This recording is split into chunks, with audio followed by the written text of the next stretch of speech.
Welcome to the Socialize Podcast, where I take you through the weekly trends, original content ideas, music suggestions, and so much more.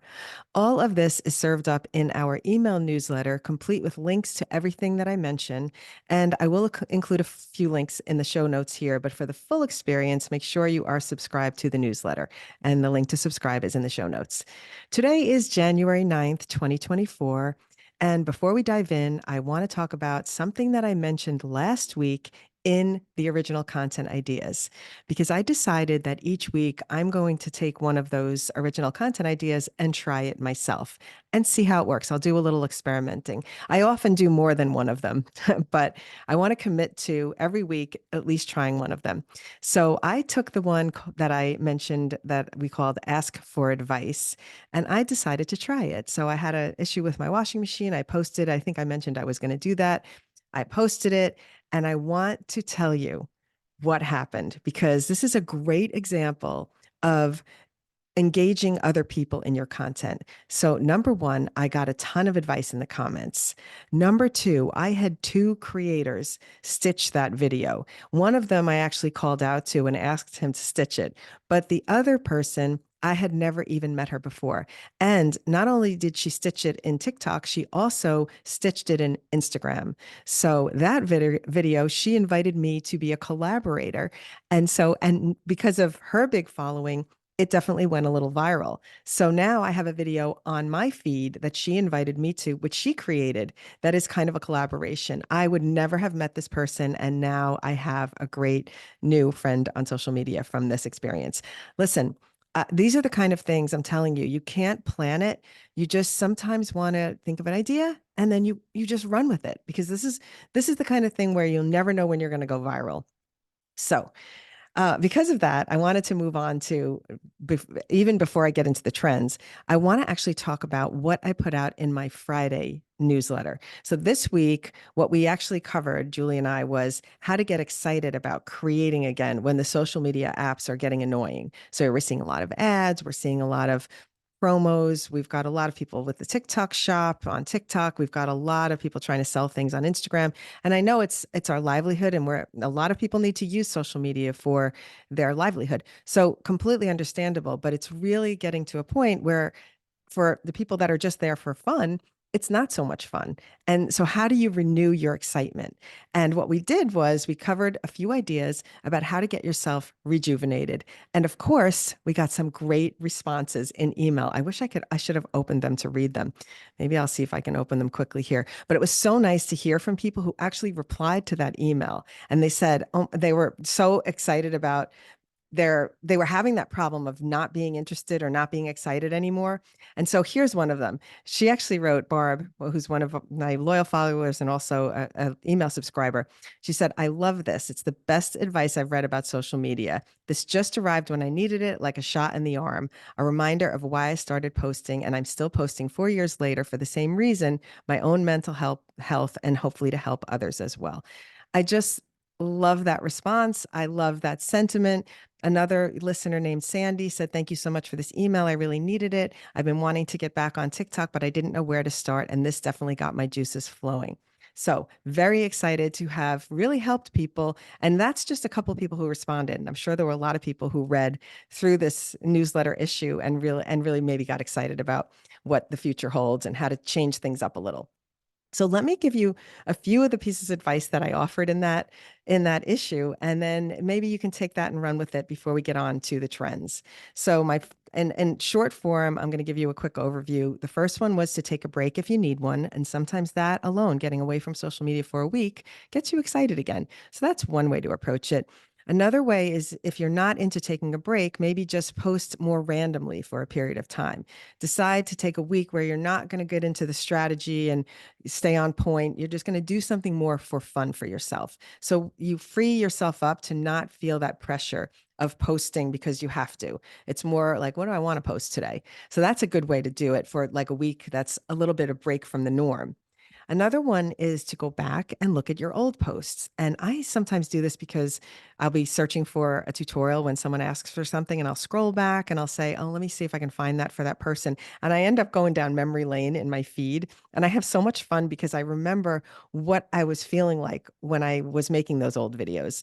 And I'll see things and I'm like, oh, I forgot I even talked about that. Or I'll go way back sometimes and I'll remember when I started and the silly things that I used to do. And it really brings back that memory of the excitement you had when you were first on social media. It just brings you back to a happy time. And even if you decide you're not going to do videos like that again, it's a way to remember what you felt like when you really enjoyed social media to get you back to it. Another great thing to do, and I'm not a big one for journaling. Julie loves to journal. I'm not the big journaler. My journaling is in video. I journal in video form. But ask yourself some questions like, why am I posting? Who am I posting for? Why do I want followers? What type of content do I want to share? What do I enjoy the most about making content? And what kind of videos are most rewarding to create? Because if you answer these questions, it can help you assess, is the content you're posting now aligning with your happiness? And maybe aligning with your business goals, but is it making you happy? And that really comes through the screen. If you're happy, your content will do better. It's just the nature of it. So that's just something to kind of get yourself maybe focused back in. Another thing to do is maybe create something, I'm going to call it epic, where you maybe do this idea of doing a video over the course of a year where you film something every month and you know at the end of the year you're going to have a finished video. And I did that with my hair growth, doing like the head turn transitions. And every month I just recorded myself doing a quick transition to show my hair growth. And then at the end of the year, I had a really nice interesting transition video that I went from one thing to the next, and each month. And I tried to incorporate different things that were happening that month each time. So I really enjoyed making that video. And if you have something that you're planning and doing, it can be a fun way to focus on creating something new and different. So you can check my page for that tutorial because I am going to be posting that tutorial probably later today. Another thing I mentioned is making a wish. Think about what you wish for your content and what do you wish it was inspiring in others. Maybe thinking about it in those terms will lead you to forge a new trail completely. And you can let go of the rules that you set for yourself, maybe, and move in another direction. Another one I love is bringing back an old favorite. One of the things that we noticed being on social media for several years is that the trends go around and come back again. So a lot of times people will comment too if I do a tutorial and they're like, that's an old trend. Well, I'm not making the trends. I'm just sharing how to do them. It gets me so crazy. The comments get so mean sometimes. But if you think about something that you really enjoyed doing a couple of years ago and you think that was really fun, those remind me of the good times on social media, who's to say you can't do that one again and post it again? And maybe you'll get other followers interested in doing it again as well. And there's nothing wrong with bringing back memories. And the last thing is always to enjoy what you're doing. So that should always apply. Whatever you create, you should be enjoying it for some reason because your audience will feel that. And they will also feel when you're not enjoying it. So be spontaneous, be irreverent, be vulnerable, be curious, share your feelings, share your excitement, but most importantly, be you. All right. So those are my suggestions from how to get yourself renewed and excited about social media again. Now let's dive into this week in social media. And I'm going to talk a little bit about this week and last week, since we're going to talk about some of the trends that released. But one thing that we saw, and I love this as in concept because it combines advertising in a traditional way with social media. So the Jeremy White Calvin Klein campaign came out. I don't even know. It wasn't last week. It might have even been the week before. But the campaign itself is causing a stir among the youngsters. So Gen Z, Gen Alpha, that it has triggered a series of videos because it's a very, oh, how can I say it? It's a teasy campaign of this cute young boy taking off his shirt and doing all these, moves and whatever. And it's really caused a stir among the youngsters. So what's happening, and it's really fun to see, is that people are making reaction videos to what they felt when they watched that video. So when they saw that campaign, they're kind of they're making spoof videos of passing out from it or having like an experience of like a heart palpitations because they saw that campaign. So that's a really fun trend that's kind of picking up some traction right now and is going strong, and you might start to see that. Next up, we have an artist named Cordelia O'Driscoll, Hopefully I'm saying her name right, who released a song called Little Life. And what started out as just a holiday song that she released, and then a bunch of teens making fun of her, quickly turned into a viral trend, which the artist herself is fully embracing. So we applaud her because she didn't take it as a hurtful, oh my gosh, I'm being made fun of. I'm so insulted. I'm so hurt. And if you know the trend, it's people kind of imitating her on one line of the song, which goes, I think I like this little life. And so people are doing this dramatic, just really poking fun at it is really how it started. But I kind of love how she didn't take that in a negative way and sort of wallow in her sadness. She literally was into it. She's really celebrating it. She even made a video herself about how scrolling on the comments and she didn't expect where this was headed, but she's here for the ride. So I love that. I think that shows a strong soul and certainly a very talented artist that she knows that, that idea that any PR is good PR, any press is good press, and she should run with it. And I kind of love that. All right. So we have, as I mentioned before, the Jeremy White effect is what I'm calling it. This is the reaction to the campaign about the Calvin Klein underwear campaign. And so if you're feeling creative at any generation, you can do a reaction to this. I thought it might be funny even for boomers to react to this and be like, you might have some rolling their eyes or doing like, oh my God, don't let me look, like that kind of thing. There's really some fun things you can do with that if you're a creative person. So I love that one. I think I like this little life. What we're seeing in the trend is that people are singing it to another person in the room and seeing what their reaction is. Some are just singing it to the camera. We put an example where one young girl was singing it to her mom, and the mom's reaction is like, please stop it, which is really kind of funny. So that's a really kind of fun trend if you're into doing a little singing thing. And the third trend included here is similar to the head turn transition over the course of a year, but is a 12-month dance trend. So there was a couple who did a lot of traveling. God bless them. They traveled somewhere every month, pretty epic. I think I want their life. Speaking of the little life, I want this little life.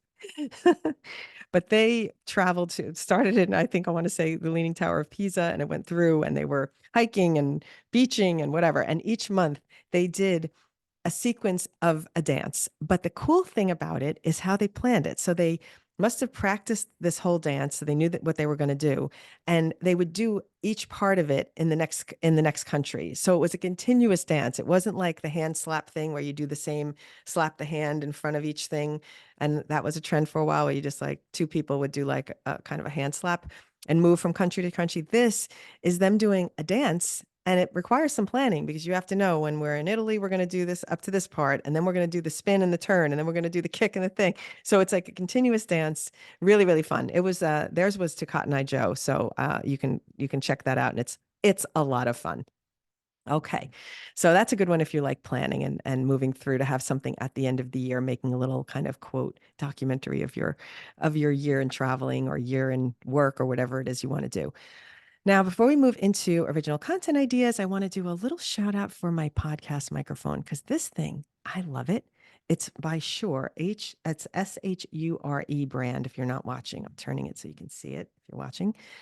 I love the quality and I love the way it works. It's plug and play. It's so easy. It goes right into, actually, I'm on Zoom recording this. It goes right into my Zoom app and it just makes the quality of the sound so much better. I'm a big fan of microphones, as you know, so I just wanted to give a little shout out to my favorite podcasting microphone. I do have different microphones that plug into my phone for my TikToks, but that is separate topic and different brand, and I'll give them a shout out too, called Saramonic. I actually have a discount code on the Saramonic website. So if you do want to buy something there and you use the discount code Mothership10, you can get 10% off on the microphones there. All right, let's move on to original content ideas. So for today, 3 thoughts. One is to start a conversation. Now, this one goes into a little bit how I suggested last week, asking for advice, and that really did me well. I'm happy with that one. So this week, it's start a conversation. And I have an idea of what I want to do with this one because I have a big pet peeve with filler words. And I know I do them myself, and I'm very careful listening to myself and trying to make sure that I don't use filler words. But as an interviewer, director in my TV production life and sitting in edit rooms, I'm always battling the subject's filler words. So when I interview someone and they start every sentence with so, or they end every sentence with right, right, right, right, or they put in the middle of things and like in constantly, it really makes for difficult editing in the world of TV production. So since I am so plugged into that and I'm so tuned into it, I hear it all the time. I hear it in people's TikToks. I hear it on podcasts. I hear it on Instagram. And I'm always like, oh my gosh, like, look, I said it myself. I do it often. I know that I listen to myself and I've analyzed myself a lot. And I know I use the term, I do, and I've tried really hard to really eliminate my filler words. And it's challenging. So that is going to be my conversation. I'm going to be talking about filler words in a video coming soon. And I'm also going to be working really hard to eliminate my filler words. So I challenge you to listen to your own content and see if you do a lot of filler words when you're speaking and try and hear it and lessen it. Make it less.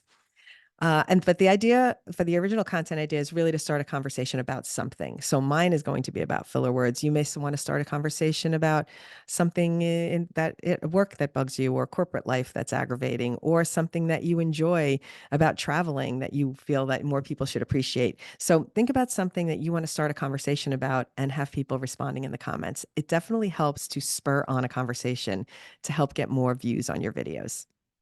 Another idea is to think about storytelling in a different way. Instead of, oh, story time, and here we're going to go tell the story from beginning to end, maybe think about starting the story and getting creative so that it piques the viewer's interest to listen on. So maybe you start at the end, and you could do this with voiceover, pictures, videos. What the idea is to start at a different place of the story so that the person's interest is piqued. If you think about a book, if you've ever read a book and it starts with like some strange, and there I was sitting on my roof, locked out of my apartment or whatever it is. Right away, you have somebody that's plugged in and listening, and they want to know what the heck happened. How did you get there? And so, this idea of starting either in the middle or starting at the end and working your way backwards could really put an interesting twist on how you tell your stories. And this could be business related. You could start with how I ended up with 1 million orders in my first month of business. That would be very intriguing for me, and I'd be listening. So think about what maybe a success thing is that you want to start with at the beginning to intrigue people, to invite people in to listen to the process. And then the last content idea for the week, I'm going to call Do It for the Plot, because this is a popular Gen Alpha expression. And which it's, if you haven't heard the expression, you will now, but it's like when you're involved in something and it seems like a ridiculous thing to do or a boring thing to do. And then somebody says, do it for the plot. So it's like, do it to make your life interesting. Do it because it's part of a story that you're going to be able to tell one day. And I kind of like the expression because it makes me think that all of us are living our own little movie. And I just love the industry of production and I love watching movies. So it intrigues me to think about the things that I'm going through in terms of a plot. So if you have something in your life that you're going to try and you're not sure about it, maybe do it for the plot and take us on that journey. If you've done something and you're like, wow, I can't believe I did that. That is so out of my comfort zone. Maybe explain to people why you did it for the plot and then take us on that journey. Again, you don't have to use the term if you feel that that's too overdone. Maybe you've heard it too often. Maybe you don't want to get into that Gen Alpha speak or Gen Z speak, whatever it is. But I think it's a fun strategy for content. So take it and run with it. Alrighty, now I'm going to a little bit I'll move on to tutorials just because I do think that this idea of making a video over the course of a year has gotten a lot of people interested in my comments because I did it and they're all asking for a tutorial there. So I did make a tutorial about how to do the head turn transition over the course of a year every month. So that tutorial was sent out in the newsletter. So if you're not subscribed, make sure you're subscribed so you get on the newsletter. And if you want to see it and you're here and you've landed here, it is actually on my TikTok page, and that is at the mothership. All righty, so that is it. I'm music suggestions have been released in the newsletter. I'm not going to take you through those, but they are similar to what we've got in the body of the newsletter here, which is potentially using the song I Like This Little Life, maybe trying one of those dance trends that's popular, and maybe that Dancing Through the Year one with the Cotton Eye Joe song. So you'll have to hop onto the newsletter to get the music suggestions this week. And thank you so much for listening. I always enjoy being here and talking about social media. Probably think it's my purpose now. It's just something that I really enjoy doing and looking forward to. So if you enjoyed the podcast, please leave a review. You can find me on social media at the Mothership. Julie, my partner in crime, is at Julie Polisi. That's JuliPolise. And for all of my free classes, workshops, and all the good juicy stuff, it's hellosocialize.com, where you can also sign up for the email newsletter so that you can be on top of everything I'm talking about on this podcast. Happy creating, and I will see you next week.